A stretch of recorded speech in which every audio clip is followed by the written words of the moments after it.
Hello friends, welcome back to our channel. Friends, ఈ వీడియోలో మనం తెలంగాణలో రాబోయేటువంటి గ్రూప్ 4 నోటిఫికేషన్ సంబంధించినటువంటి కంప్లీట్ డీటెయిల్స్ అయితే చూద్దాం. చాలా మంది మన ఛానల్ సబ్స్క్రైబర్స్ దీనికి సంబంధించినటువంటి డీటెయిల్స్ తోటి వీడియో చేయమని చెప్పేసి అడిగారు.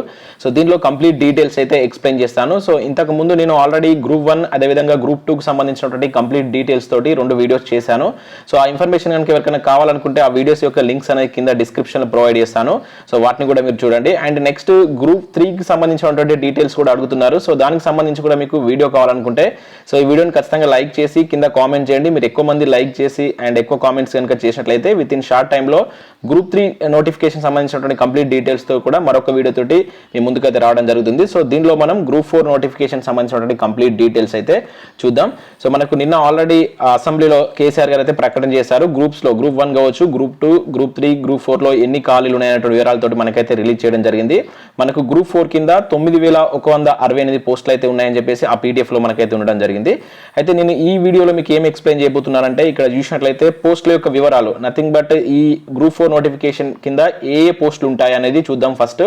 అండ్ పరీక్ష విధానం, వీటికి సంబంధించి పరీక్ష విధానం ఏ విధంగా ఉంటుంది అండ్ వాటి యొక్క సిలబస్ ఏంటి, ఏ విధంగా చదవాలి, అండ్ ఈ పోస్టులకు సంబంధించి క్వాలిఫికేషన్ ఏముంటుంది, అండ్ అదేవిధంగా ప్రీవియస్ పేపర్స్ ఏమి ఇచ్చారు. మనకు ఆల్రెడీ 2018లో తెలంగాణ వచ్చిన తర్వాత గ్రూప్ 4 నోటిఫికేషన్ వచ్చింది. ఆ ప్రీవియస్ పేపర్స్ యొక్క పీడిఎఫ్స్ కూడా మీకు కింద డిస్క్రిప్షన్లో ప్రొవైడ్ చేస్తాను. మీరు ఒకసారి వాటిని కూడా చెక్ చేసుకోవచ్చు. అండ్ బుక్స్, ఏ బుక్స్ చదివితే బెటర్గా ఉంటుంది, సో వీటికి సంబంధించి అదేవిధంగా సో గ్రూప్ 4కి సంబంధించినటువంటి ఉద్యోగాలకు శాలరీ ఎంత ఉంటుంది అనేటువంటి పూర్తి వివరాలు ఈ వీడియోలో అయితే చూద్దాం. అయితే మనకి ఇక్కడ నిన్న ఆల్రెడీ మనకు ఒక పీడిఎఫ్ అయితే రిలీజ్ చేసింది కదా గవర్నమెంట్. దానిలో మనకు సో గ్రూప్స్ కు సంబంధించిన వివరాలు కనుక చూసినట్లయితే ఓవరాల్ గా మనకు గ్రూప్ 1, గ్రూప్ 2, 3, 4లో చూసినట్లయితే అత్యధికంగా మనకు గ్రూప్ 4 పోస్టులు అయితే 9168 పోస్టులు అయితే మనకు ఉండడం జరిగింది. సో తర్వాత మనకు గ్రూప్ 3, తర్వాత గ్రూప్ 2 అండ్ అదేవిధంగా గ్రూప్ 1. సో ఈ విధంగా వేకెన్సీ అయితే ఉన్నాయి. సో మనకు గ్రూప్స్ లో కనుక చూసుకుంటే అత్యధికంగా వేకెన్సీ ఉన్నటువంటిది ఏంటంటే మనకు గ్రూప్ 4 కనుక.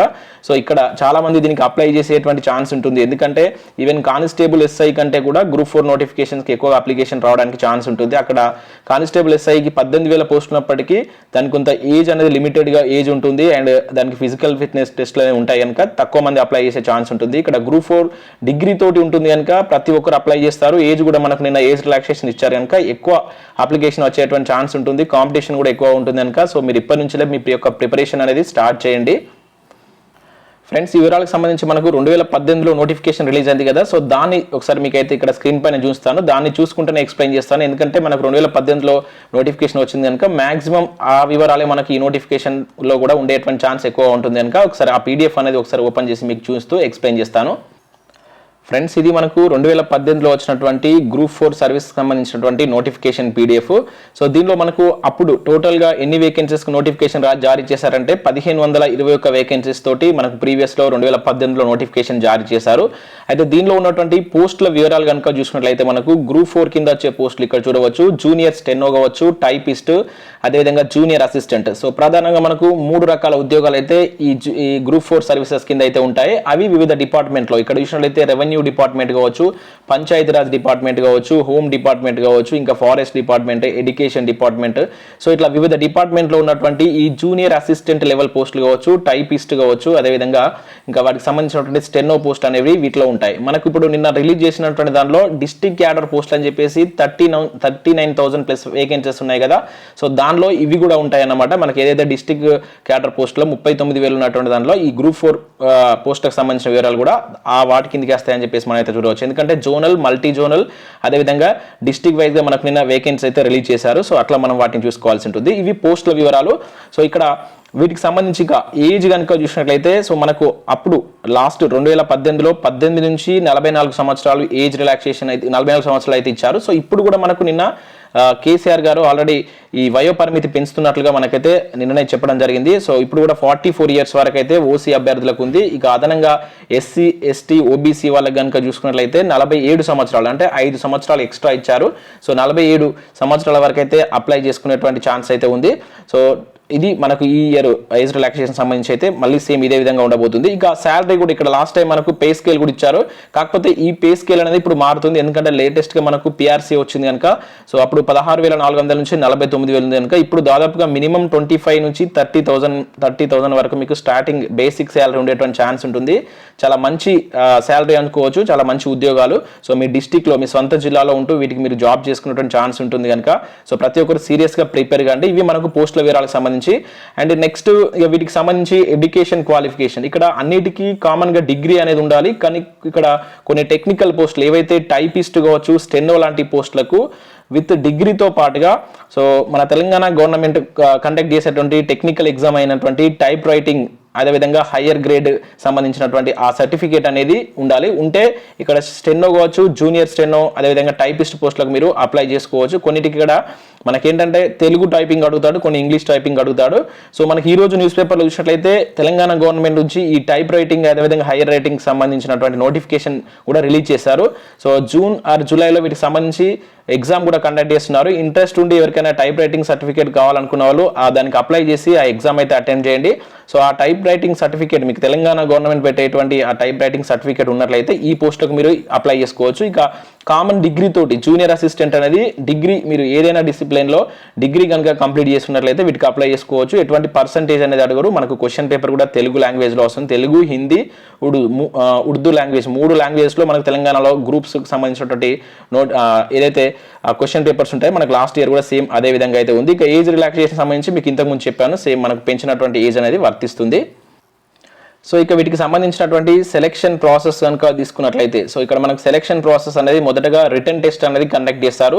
జూనియర్ అసిస్టెంట్ లెవెల్ పోస్టులకు సంబంధించి జస్ట్ రిటర్న్ టెస్ట్ అనేది కండక్ట్ చేసి ఆ రిటర్న్ టెస్ట్లో వచ్చినటువంటి మెరిట్ ఆధారంగా మీకు సర్టిఫికేట్ వెరిఫికేషన్ అనేది కండక్ట్ చేసి సో జాబ్ అయితే ఇవ్వడం జరుగుతుంది.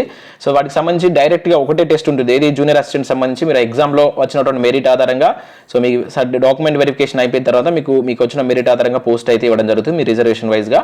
సో తర్వాత ఇక నెక్స్ట్ ఏదైతే మనకు కంప్యూటర్ ప్రొఫిషియన్సీ టెస్ట్కి సంబంధించి స్కిల్ టెస్ట్ ఉన్నటువంటి టైపింగ్ కావచ్చు, స్టెనో లాంటి పోస్టులకైతే సో 1:2 రేషియోలో మీకు ఒక టెస్ట్ అనేది కండక్ట్ చేస్తారు, ప్రొఫిషియన్సీ టెస్ట్. అది జస్ట్ క్వాలిఫైయింగ్ నేచర్ అయి ఉంటుంది, అంటే దీనిలో వచ్చినటువంటి మార్క్స్ అనేది మీకు ఫైనల్ మెరిట్లో యాడ్ చేయబడవు, డైరెక్ట్గా మనకు ఇక్కడ మెన్షన్ చేశారు. సో జస్ట్ అది ఏంది ఒక క్వాలిఫైయింగ్ నేచర్, ఇప్పుడు కూడా అట్లనే ఉంటుంది కనుక సో మీకు ఒక 50 మార్క్స్ ఎగ్జామ్ కండక్ట్ చేస్తారు. దానిలో మనకు రిజర్వేషన్ వైజ్గా మీరు క్వాలిఫై అయితే సరిపోతుంది. అది ఏ విధంగా అనేది కూడా చూస్తాను, ఇదే పీడిఎఫ్లో మనకు ఆ వివరాలు కూడా ఇచ్చారు. జస్ట్ 1:2 రేషియోలో తీసుకుంటారు. ఆ 1:2 రేషియోలో తీసుకున్న తర్వాత కూడా మీరు ఒకవేళ అందరూ ఈ స్కిల్ టెస్ట్ క్వాలిఫై అయినప్పటికీ మళ్ళీ మీకు ఏదైతే ఎగ్జామ్లో వచ్చినటువంటి మెరిట్ ఆధారంగానే ఫైనల్గా జాబ్ అయితే ఇవ్వడం జరుగుతుంది. ఇక పరీక్షా విధానం కనుక చూసినట్లయితే ఎగ్జామ్ అనేది ఎట్లుంటుంది కనుక చూసినట్లయితే మనకు టోటల్గా 2 పేపర్స్ అనేది కండక్ట్ చేస్తారు. ఒకటే రోజున మనకు 2 పేపర్స్ ఉంటాయి. మార్నింగ్ సెషన్లో ఒక పేపర్ ఉంటుంది, ఆఫ్టర్నూన్ సెషన్లో ఒక పేపర్ కండక్ట్ చేస్తారు. సో ఫస్ట్ పేపర్ వచ్చేసి జనరల్ నాలెడ్జ్కి సంబంధించి 150 మార్కులతోటి 150 నిమిషాల్లో మీరు ఎగ్జామ్ రాయాల్సి ఉంటుంది. 150 మార్క్స్ అయితే ఉంటాయి. So 150 questions, 150 marks. ఇంకా సెకండ్ పేపర్ కనుక చూసినట్లయితే సెక్రటేరియట్ ఎబిలిటీకి సంబంధించి 150 క్వశ్చన్స్. సేమ్ మనకు 2 పేపర్స్ అంతే టైం ఉంటుంది, అవే మార్క్స్ అయితే ఉండడం జరుగుతుంది. టోటల్గా 300 మార్క్స్కు మీరు ఎగ్జామ్ అయితే రాయాల్సి ఉంటుంది. అయితే ఇక్కడ వాటికి సంబంధించి పేపర్ 1 కావచ్చు, పేపర్ 2కు సంబంధించి మనకు ఇక్కడ ట్రైలాంగ్వేజ్లో అంటే ఇంగ్లీష్, హిందీ, ఉర్దూ 3 లాంగ్వేజెస్లో ఎగ్జామ్ పేపర్ అయితే ఉంటుంది. మీకు నచ్చినటువంటి లాంగ్వేజ్లో మీరు ఎగ్జామ్ అయితే రాసుకోవచ్చు. ఇక్కడ నెక్స్ట్ సిలబస్ కనుక చూసినట్లయితే మనకు ఆఫ్లైన్ ఎగ్జామే ఉంటుంది, చెప్పలేము మనకి లాస్ట్ టైం అయితే ఆఫ్లైన్ ఎగ్జామ్ ఉంది, ఇప్పుడు కూడా మాక్సిమం ఆఫ్లైనే ఉంటుంది. ఎక్కువగా అప్లికేషన్స్ వస్తాయి కనుక ఆన్లైన్ కండక్ట్ చేసే ఛాన్స్ తక్కువగా ఉంటుంది. సో ఇక పేపర్ 1కి సంబంధించి జనరల్ నాలెడ్జ్కి సంబంధించినటువంటి పేపర్ 1లో చూసినట్టయితే మనకు ఇక్కడ 11 టాపిక్స్ అయితే కనబడతాయి. చాలా ఇంపార్టెంట్. ఎందుకు ఇంపార్టెంట్ అంటున్నా అంటే ఈ 11 టాపిక్స్ అనేటువంటిది జనరల్గా మనకు ఈ గ్రూప్ సర్వీస్లో ఏదైతే గ్రూప్ 2 కావచ్చు, 3 కావచ్చు, 4 కావచ్చు అండ్ కానిస్టేబుల్ సంబంధించినటువంటి వాటిలో కూడా మనకు ఈ సేమ్ సిలబస్ కనబడుతుందండి. ఇదే సిలబస్ జనరల్గా మనకు ఇప్పుడు రాబోయేటువంటి అన్ని నోటిఫికేషన్లో ఇది కామన్ సిలబస్ కింద చూడవచ్చు. ఈవెన్ మీరు గ్రూప్ 2లో ఫస్ట్ పేపర్ కావచ్చు, గ్రూప్ 3లో ఫస్ట్ పేపర్ కావచ్చు అండ్ నెక్స్ట్ ఎస్ఐ కానిస్టేబుల్లో కూడా మనకు చాలా వరకు ఈ 11 టాపిక్స్ ఉంటాయి కనుక మీకు కామన్గా ప్రిపేర్ కావచ్చు. ఇక్కడ ఈ టాపిక్స్ కనుక ప్రిపేర్ అయితే మీరు మిగతా చాలా మంది ఒకటే నోటిఫికేషన్స్కి ఏం అప్లై చేయరు, అన్ని నోటిఫికేషన్స్ కనుక అప్లై చేస్తారు కనుక మీకు ఇది కామన్ సిలబస్ కింద మీరు చూడవచ్చు. అయితే దీనిలో ఏముందనేది చూసినట్లయితే మొదటగా కరెంట్ అఫైర్స్ మనకు తెలుసు, కరెంట్ అఫైర్స్ అది జాతీయ కావచ్చు అంతర్జాతీయ అంశాల గురించి మనం కరెంట్ అఫైర్స్ అనేది డైలీ చూసుకోవాల్సి ఉంటుంది. ఇక and international relations and events అంటారు, అంటే మన భారతదేశం ఇతర దేశాలతో చేస్తున్నటువంటి ఒప్పందాలు కావచ్చు, వాణిజ్యపరమైనటువంటి సంబంధాలు కావచ్చు, వాటికి సంబంధించి చూసుకోవాల్సి అయితే ఉంటుంది. ఇక థర్డ్ పాయింట్ చూసినట్లయితే జనరల్ సైన్స్, అంటే మనకు general science nothing but physics, chemistry, biology ఈ 3 విభాగాల నుంచి క్వశ్చన్స్ ఉంటాయి. Environmental issues and disaster management అని చెప్పేసి ఇచ్చాడు, మీకు తెలుసు పర్యావరణకు సంబంధించి డిజాస్టర్ మేనేజ్మెంట్ అనేది కూడా మనకు ప్రతి దాంట్లో ఈ కామన్గా చేస్తున్నటువంటి ఈ సబ్జెక్ట్ ఇది. అండ్ ఇక geography and economy of India and polity అని చెప్పేసి అన్నాడు. ఇక్కడ జాగ్రఫీ ఆఫ్ తెలంగాణ అంటే 33 జిల్లాలకు సంబంధించినటువంటి సమగ్ర సమాచారం మనకు ఉంటుంది కదా, ఈ కంప్లీట్ డీటెయిల్స్ అయితే మీరు తెలుసుకోవాల్సి ఉంటుంది. సో నేను ముందే చెప్తున్నా, తెలంగాణ అంశాలు ఎవరైతే పర్ఫెక్ట్ గా నేర్చుకుంటారో వాళ్ళకు జాబ్స్ రావడానికి ఎక్కువ అవకాశాలు ఉంటాయి.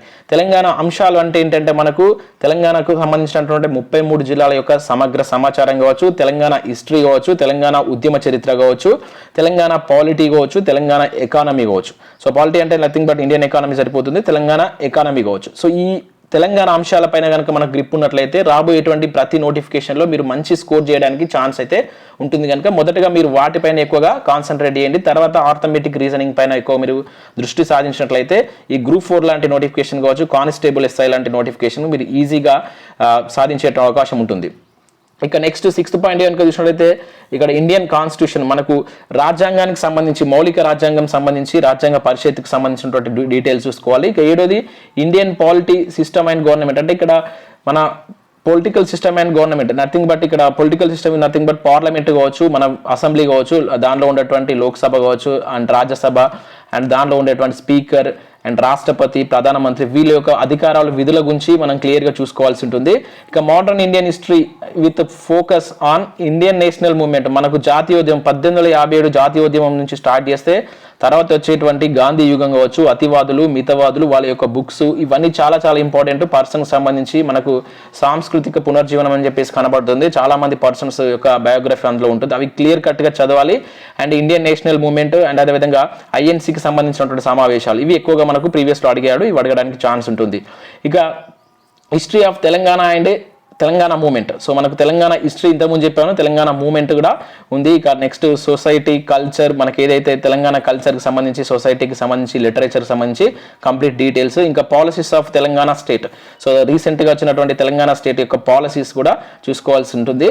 సో ఇది మనకు పేపర్ 1 సిలబస్. ఇక పేపర్ 2కి సంబంధించి ఇక్కడ కొంత మ్యాథ్స్ వాళ్ళకు అడ్వాంటేజ్ ఉండేటువంటి పేపర్ కింద చూడవచ్చు. అంటే ఇక్కడ మీరు ఫస్ట్ పేపర్ చూసినట్లయితే అందరు చేస్తారు, ఇక్కడ ఇది కొంత మ్యాథ్స్ వాళ్ళకు ఇబ్బందికరంగా ఉండవచ్చు. కాకపోతే పేపర్ 2 అనేది ఇక్కడ నాన్ మ్యాథ్స్ వాళ్ళకి కష్టంగా ఉన్నప్పటికీ మ్యాథ్స్ వాళ్ళకి ఈజీగా ఉంటుంది. ఇక్కడ 50-50 ఛాన్స్ ఉంటాయి కనుక.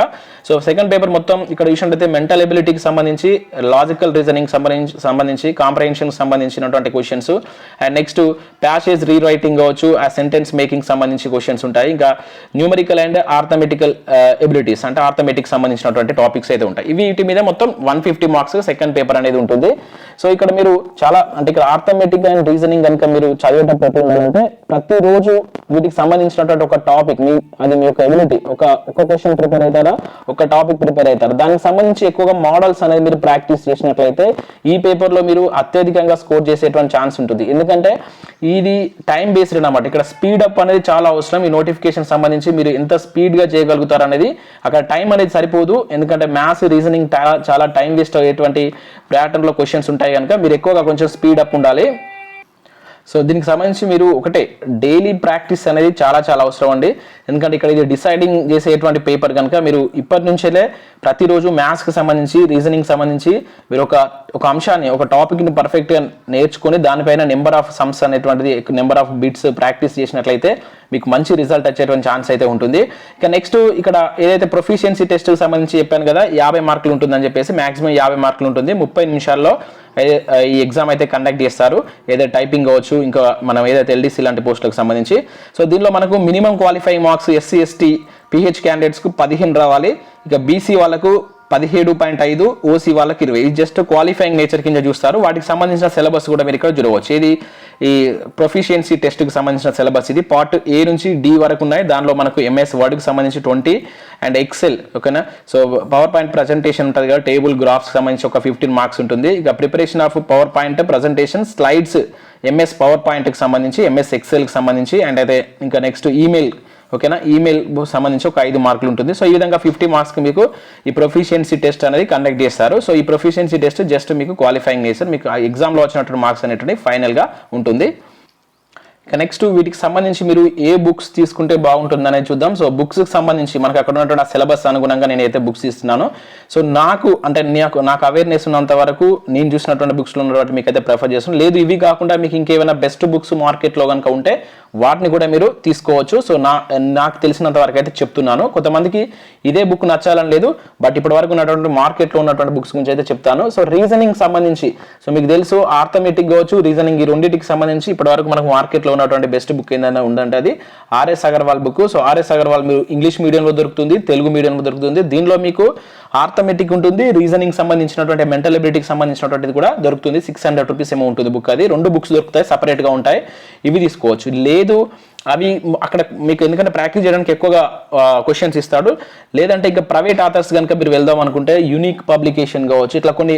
అండ్ అదేవిధంగా రీసెంట్గా మనకు మహిదర్ అగర్వాల్ అని చెప్పేసి ఒక బుక్ రిలీజ్ చేస్తారు, చాలా బాగుంది. ఎక్కువ పేజెస్ తోటి, ఎక్కువగా ప్రాక్టీస్ తోటి, నెంబర్ ఆఫ్ షార్ట్ కట్స్ తోటి మీకు బుక్స్ అయితే రిలీజ్ చేస్తారు.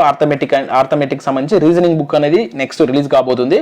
సో మీరు అది కూడా ప్రిఫర్ చేయవచ్చు. లేదు ఆర్ఎస్ అగర్వాల్ కాకుండా మేము ప్రైవేట్ ఆథర్ బుక్లోకి వెళ్దామంటే ఇది బెస్ట్గా ఉంటుంది. మహిదర్ అగర్వాల్ అని చెప్పేసి బుక్ రిలీజ్ చేశారు మహేందర్ సార్, అది బాగుంది. ఒకసారి మీకు మార్కెట్లో దొరుకుతుంది, చెక్ చేయండి. ఇక నెక్స్ట్ తెలంగాణ హిస్టరీ అండ్ మూమెంట్కి సంబంధించి కనుక చూసినట్లయితే సో నేను ఇక్కడ చెప్పేటువంటి బుక్ ఏంటంటే మీకు ఇప్పుడు కామన్ సిలబస్ కనుక అన్ని గ్రూప్ 1, గ్రూప్ 2, గ్రూప్ 3కి సంబంధించి యూజ్ అయ్యే విధంగా చెప్తున్నాను, హిస్టరీ అండ్ ఉద్యమం సంబంధించి. సో హిస్టరీ అనేది మీరు తెలుగు అకాడమీ బుక్ తీసుకోండి, చాలా బాగుంది. తెలంగాణ హిస్టరీకి సంబంధించి తెలుగు అకాడమీ మనకు బుక్, తెలుగు అకాడమీలో ఒక బుక్ ఉంది, చాలా బాగుంది, అది సరిపోతుంది, అది తీసుకోండి. ఇక లేదు అంటే ఇక నెక్స్ట్ ఉద్యమానికి సంబంధించి కనుక మీరు చూసినట్లయితే అది కూడా తెలుగు అకాడమీలో బుక్ ఉంది. అది కాదు అనుకుంటే ప్రైవేట్ ఆథర్స్ వచ్చేసి మీరు ప్రకాష్ బుక్ను తీసుకోవచ్చు, చాలా బాగుంది. సో ఈ 2 బుక్స్ అయితే నేను ఉద్యమానికి సంబంధించి, హిస్టరీకి అయితే తెలుగు అకాడమీ బుక్ అయితే మీరు తీసుకోవచ్చు. లేదు మేము ఇంకా ఏదైనా బుక్ బాగుంది అనుకుంటే మీరు చూసి తీసుకోవచ్చు. అంటే ఇప్పుడు మార్కెట్లోకి పిఎన్ఆర్ పబ్లికేషన్ అని అండ్ ఇంకా రఘుదేపక అని చెప్పేసి బుక్స్ వచ్చాయి, అవి కూడా బాగున్నాయి. సో మీరు వాటిని కూడా నచ్చితే వాటిని కూడా తీసుకోవచ్చు. ఇంకా నెక్స్ట్ తెలంగాణ జాగ్రఫీకి సంబంధించి 33 జిల్లాలకు సంబంధించి మనకు ఇప్పుడు మార్కెట్లో 2 బుక్స్ అయితే అవైలబుల్ ఉన్నాయి. ఒకటి మనకు రఘుదేపక సార్ది ఒక బుక్ బాగుంది, తర్వాత విన్నర్స్ పబ్లికేషన్, ఈ 2 బుక్స్ ఉన్నాయి. మీరు ఇప్పుడైతే ప్రజెంట్ మనకు ఆ 2 బుక్స్ ఉన్నాయి కనుక తెలంగాణ జాగ్రఫీకి సంబంధించి వాటిని మీరు తీసుకోవచ్చు. ఇక ఇండియన్ పాలిటిక్స్ సంబంధించి సో మీకు గ్రూప్ 2 కూడా పనిచేసే విధంగా కృష్ణారెడ్డి సార్ బుక్ తీసుకుంటే ఎక్సలెంట్గా ఉంటుంది. ఇంకా అది కాదంటే లక్ష్మీకాంత్ సార్, ఈ 2 బుక్స్లలో మీరు ఏది తీసుకునే ఏం కాదు. సో ఎక్సలెంట్గా మీకు అన్నిటికీ పనిచేసే విధంగా ఉంటుంది. ఇక నెక్స్ట్ ఇండియన్ హిస్టరీకి సంబంధించి సో మీరు సీనాయ్ సార్ బుక్ తీసుకుని నా దృష్టిలో అంటే నాకు నచ్చినటువంటి బుక్ చెప్తున్నాను. లేదు అంటే మీరు సీనాయ్ సార్దే కాకుండా కరీం సార్ బుక్ కూడా ఉంటుంది, ఇంకా సయ్యద్ సార్ కూడా ఉంటుంది. సీనాయ్ సార్ బుక్ అయితే కొంచెం ఎన్టీఎస్సీ మోడల్లో మనకి ఏదైతే సెంట్రల్ సిలబస్ ఉంటుంది కదా, ఎన్సీఆర్టీ బుక్స్ సంబంధించినటువంటి బుక్స్ను బేస్ చేసుకొని రాసినటువంటి బుక్ కనుక అది బాగుంది, నేను ఆల్రెడీ చదివాను.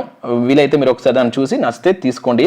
ఇండియన్ ఎకానమీకి సంబంధించి మనకు ఒకవేళ మీకు గ్రూప్ 2 కూడా పనిచేయాలి, గ్రూప్ 3కి పనిచేయాలనుకుంటే చిరంజీవి సార్ది, ఆర్సీ రెడ్డి ఫ్యాకల్టీ అయినటువంటి చిరంజీవి సార్ తీసుకోవచ్చు, చాలా బాగుంటుంది బుక్ అవి. సో ఇవి మనకు వివిధ బుక్స్కి సంబంధించినటువంటి ఇన్ఫర్మేషన్. ఇవే కాకుండా మీకు ఇంకా మార్కెట్లో బెస్ట్ ఏమైనా అనిపిస్తే అవి కూడా తీసుకోవచ్చు. మీరు ఏది తీసుకున్నప్పటికీ ప్రాక్టీస్ చేయడం, చదవడం అనేది ఇంపార్టెంట్. ఆర్థమెటిక్ రీజనింగ్ అనేది మీరు డైలీ చేసేటువంటి ప్రాక్టీస్ మీద డిపెండ్ అయి ఉంటుంది. ఇక వీటన్నిటికి సంబంధించి మీరు రోజుకు ఒక సబ్జెక్ట్ అనేది ఒక టైం టేబుల్ ఫిక్స్ చేసుకొని చదవండి, అట్లయితే మీకు తొందరగా సక్సెస్ అనేది వచ్చేటువంటి ఛాన్స్ ఉంటుంది. సో ఇది మనకు గ్రూప్ 4 నోటిఫికేషన్ సంబంధించినటువంటి కంప్లీట్ డీటెయిల్స్. సో ఇంకా గ్రూప్ 3కి సంబంధించినటువంటి డీటెయిల్స్తో మీకు కావాలనుకుంటే మనకు 1373 పోస్టులు ఉన్నాయి. ఈ వివరాలతో కూడా వీడియో కావాలనుకుంటే లైక్ చేసి షేర్ చేయండి, కింద కామెంట్ చేయండి. So thanks for watching, thank you.